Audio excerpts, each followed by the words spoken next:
Hi, Cancer. Hangman could be Pisces. 9 of Cups. Lovers, that could be Gemini, Taurus, or Libra. 3 of Swords. Page of Cups.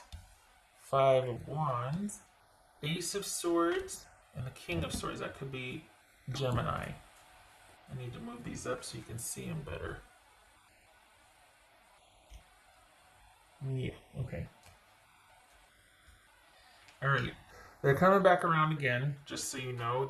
You're not done. Probably going to reach out online or indirectly. They're trying to be very logical about this, but I don't think they can stay away for much longer.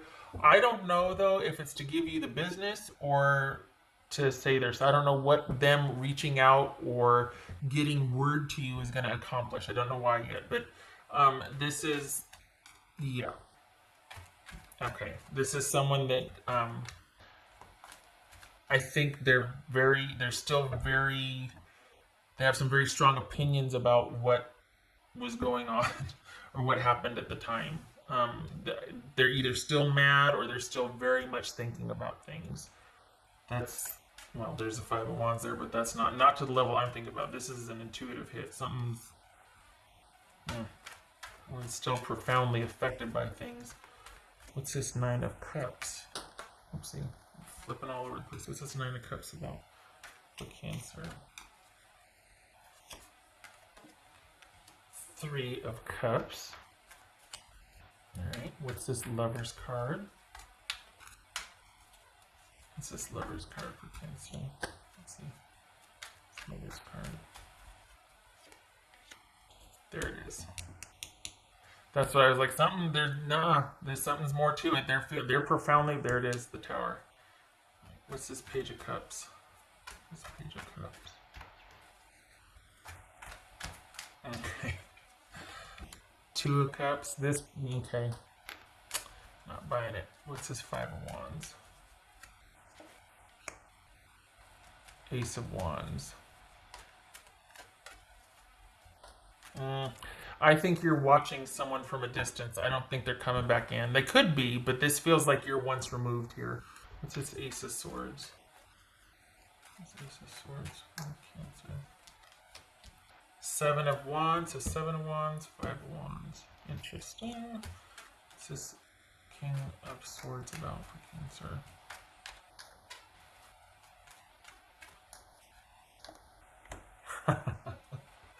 Okay, so we got Judgment. This is someone that's fronting.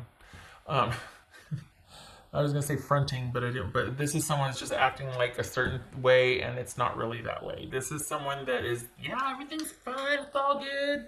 I'm good. I'm right where I want to be. I'm good, and they're not.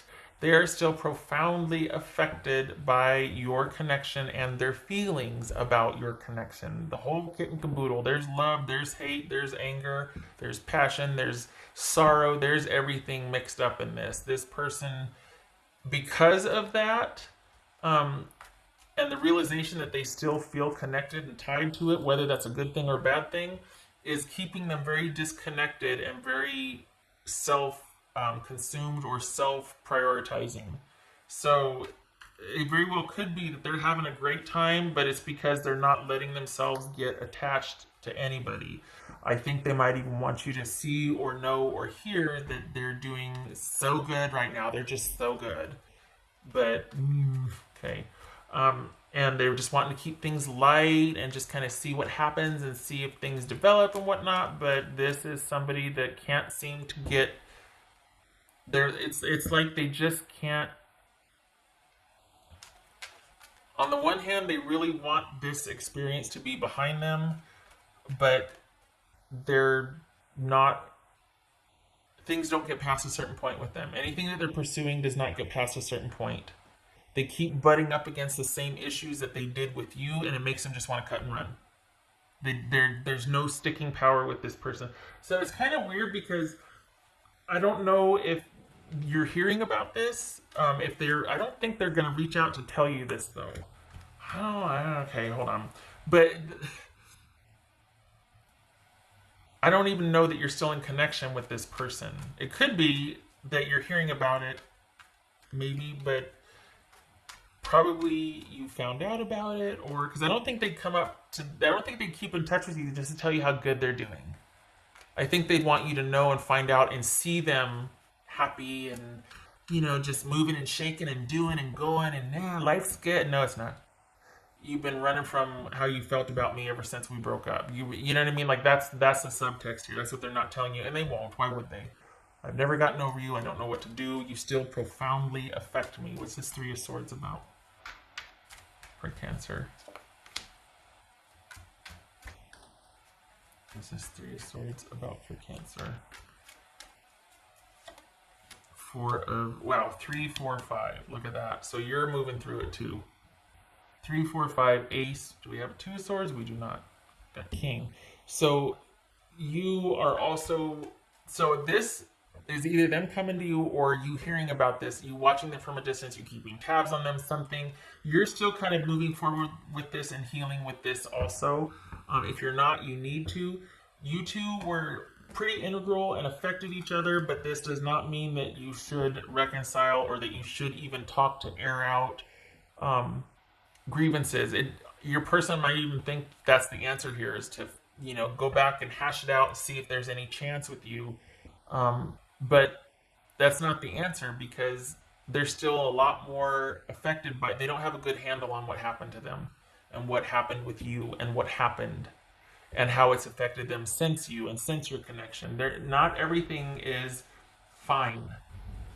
Things are not fine for this person. They're still very much thinking about you and still very much connected to you. Presenting themselves as anything otherwise is just to save face. It's just to front like they're okay, but they're not. I think you're hearing about it because I think this is someone trying to portray a certain way, that everything's fine, that they're stronger for it, they're better for it, they've learned a lot, they're going to be like this now. Oh no, I'm never going to be dealing like that again, or doing this or doing that, whatever. But it's the only reason they're like that and they're adamant and they're kind of just like everything is because it's playing on a loop in their head. So they're still pretty affected by what you two have experienced together, gone through, whatever you want to call it. You two, though, are still pretty connected to it. So it's like you're both watching each other, but not knowing that you're watching each other. You're not in communication. And there's no, like, you're not interested in it.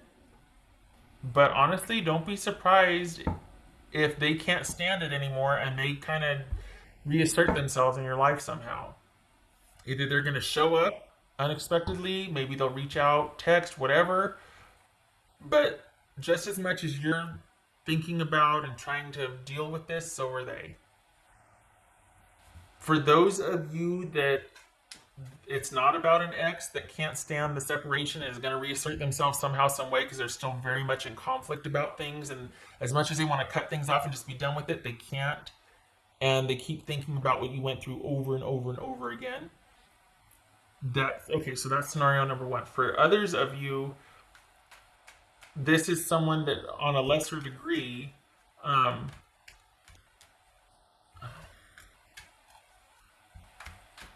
might have pretty strong feelings for you, but feels like it's not the right time. So scenario 1 is exes, and this person is out in the wild or wanting to appear like everything's fine, and yet they might not be able to help themselves and are going to try and reach out and contact you again. But you're like, nope, I'm staying the course. I'm progressing.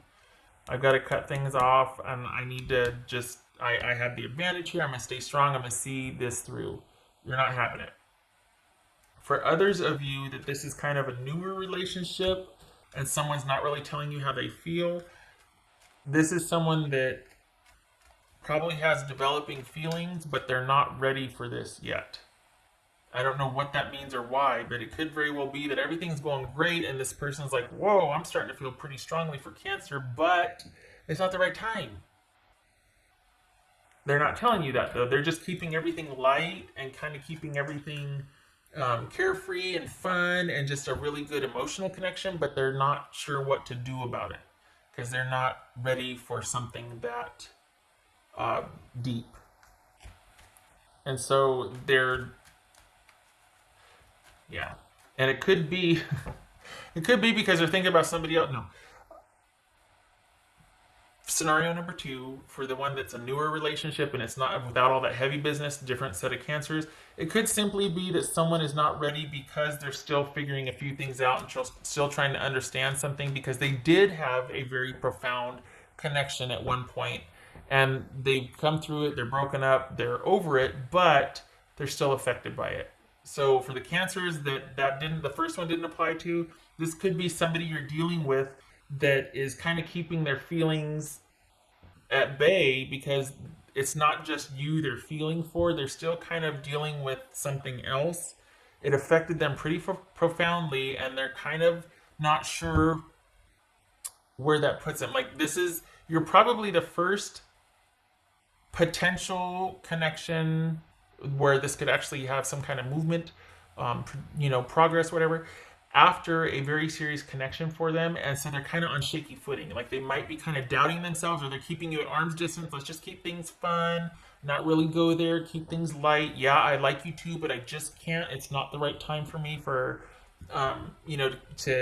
have this true new beginning. I don't trust myself yet. And they're not telling you that. So what they're doing is a lot of fun stuff. You have a really good connection, but they're not telling you too much how they feel about you. Yes, there's a connection, you both feel it, but they might not be talking at all because they're still trying to understand how they feel, because this might be the first important relationship that them since a past heartbreak. So you got two things going on here. You could have an ex coming in because they can't get you out of their head, but that doesn't mean they want a reconciliation.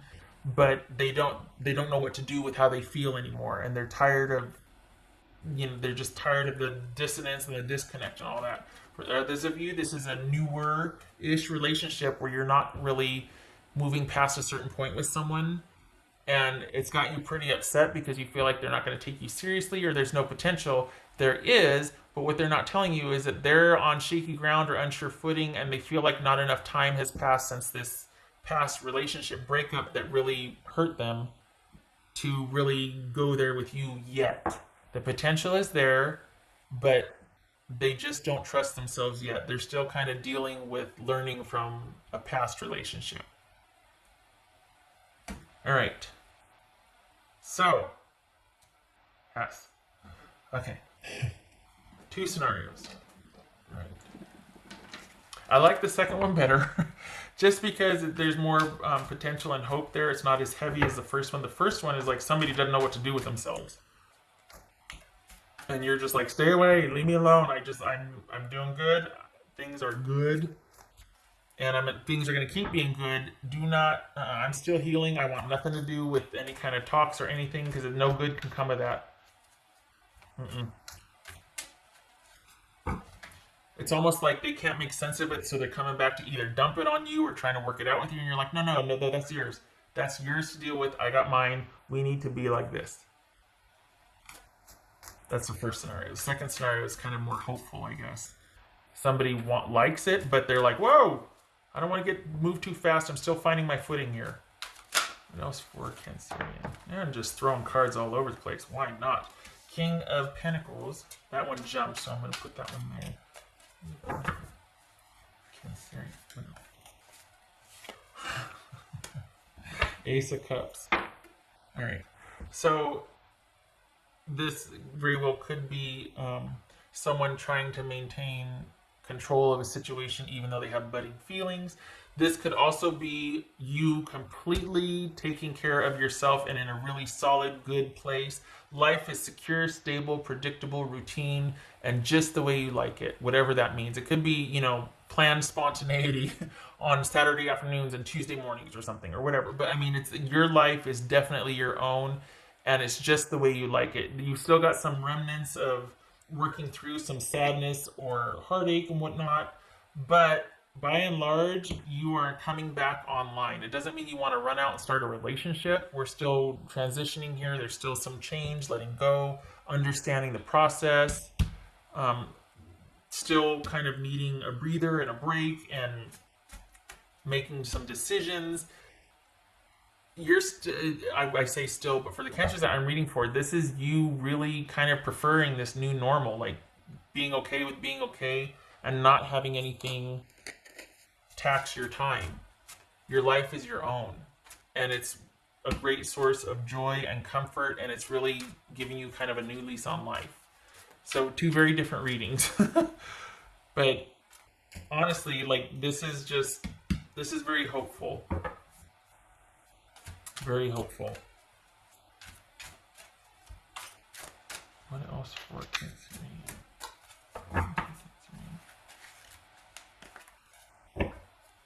So, sorry, if it's a second scenario, that this could mean that there's potential, but someone wants to keep it status quo for right now. So this is you kind of under yourself and maintaining by yourself, even though you two both have the same feelings. The other person's not ready. All right. Freedom! Okay, yeah. So, for the cancers that I'm reading for the second scenario, no, the first scenario, the heavy duty scenario, this would fit. You're feeling a profound sense of freedom, and just the good outweighs the still lingering sadness, or growth spurts because of the sad, that sort of thing. You're in a very good place, very secure. Your life is just the way you like it. It's just fabulous. It's like a bubble bath every night. Like that's the way it feels on a soul level. It's much preferred, even though there might still be some remnants of this is preferred because there's growth, there's learning. You got your life back. What would Cancer's person say to them? Cancer's person say to them, I miss you regardless of how things seem. That I believe, because this person is mad as hell, and they miss you, and they hate you, and they love you, and they're all over the place. They're having a hard time since you. For the heavy duty first scenario, this is someone having a hard time since you, and it doesn't mean it's yours to fix though. And it's best that you don't. Honestly, this is someone that needs to just deal. Things are too good for you right now since you've been gone, and don't mess with that. For the second scenario, the lighter one, the more hopeful one, the one that's like someone's just not ready. This is someone that is conflicted. 5017, they're conflicted because they do want this, they're just not ready. They know that it's like, I just can't. I've really been through it. I just want some levity and lightness. I didn't expect to catch feelings. I did, but I can't. That's fun. So you're like, well, okay, I guess I'll just kind of do my own thing. Even though I love you, I guess I'm just going to do my own thing. You're breaking my heart, but whatever, I get it. I understand. Kind of knew what I was getting into. Kind of knew where you were coming from. I get it. I just didn't expect it, but okay. Just going to be over here doing my own thing. Maybe waiting, just kind of hope, That's the second scenario. All right. Did I do everything? I did. Okay, dice. Okay. King of Cups. That could be Pisces. Oh, I like it. Okay. Tower reverse. So this could be Pisces. This could be Scorpio. Yay for this. Because this is all about staying above the fray. Even though there might be this kind of drama and this kind of uncertainty and all that, you're wise enough to know that way madness lies, and you're avoiding the drama. You've been there, done that, you've learned from it. You're not going to do anything that would jeopardize this really positive trajectory that you're on. So even though there might be little pockets of missing this person or drama, or no, I'm so glad for that, my life is so good, whatever you're feeling, you're not operating on that level anymore. There's wisdom. There's keeping your emotions separate, honoring them, but keeping them separate, and not letting them influence any practical decisions. So it's a very kingly position, a very wise position to be in, because you're able to make decisions and sit in counsel of your own life, basically. You're able to navigate not based on emotion. You're balanced. And because of that, there's no more drama. It could be Pisces, it could be Scorpio. Consider that you're kind of purging and going through the motions and getting clearer every day and getting more distance and more clarity and letting things go. And it's for the best. because there's a great amount of self-trust in letting things go. When you let things go, when you set them down, when you kind of just are able to do that, it's like you're kind of getting a glimpse of your future self, or like you're meeting your future self, because there's trust in realizing I can set this down now, and it's like you're leveling up as you do that, as you let go. So you're kind of meeting your future self when you do that, in a way. Like it just that I don't know. I realized at the end, I was like, whoa. When you let things go, you're trusting in the future, and it's like you get a like it's like you're getting a little nod or kind of like a fist bump from your future self, going, "Good job. Let's you're on your way. Let's go." You know what I mean? Hmm. Okay. All right, Cancer. I hope this was helpful. It's a long one. It's another long one. I thank you for stopping by. I'm glad you did. And please know that you are right where you should be and on your way, and things are good, and you're doing good. This is what's best for both you and your person. Regardless of scenario one or two, you're both where you need to be right now. And you need to be taking care of yourself and transitioning and going with the flow. Life is working for you. And this is just a bump in the road, and you're on your way. You're doing good. Keep your head up.